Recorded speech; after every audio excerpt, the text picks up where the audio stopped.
Pour éviter l'hospitalisation, passer à la vaccination. C'est le slogan lancé cette année pour sensibiliser contre la grippe. 11 millions de personnes sont invitées à se faire vacciner. Des populations dites sensibles comme les plus de 65 ans, les femmes enceintes ou encore les personnes atteintes de pathologies chroniques. En réalité, ces grippes ne sont pas bénignes et chez les sujets les plus fragiles s'accompagnent d'hospitalisation en réanimation et de mortalité. Donc pour protéger ces personnes, il n'y a qu'une solution qui est celle de la prévention par la vaccination. Je le rappelle ici, les médicaments comme les antibiotiques n'ont aucune efficacité et donc il est tout à fait essentiel de faire agir un système dit de prévention. Et c'est la première fois en 6 ans que le nombre de vaccinés a augmenté.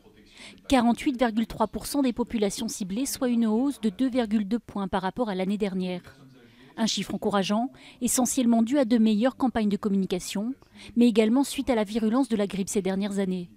À l'heure actuelle, le vaccin reste le moyen le plus efficace pour lutter contre la maladie et n'est pas dangereux contrairement aux idées reçues. Les effets secondaires de ce vaccin, il n'en existe pratiquement pas, à part quelques douleurs au moment de l'injection et de temps en temps, pour en particulier les enfants, un petit syndrome fébrile qui dure moins de 24 heures après l'administration du vaccin. Mais c'est un vaccin qui est très bien supporté et qui induit une protection 15 jours à 3 semaines après qu'il ait été administré. Chaque année, la grippe touche en moyenne 2,5 millions de Français.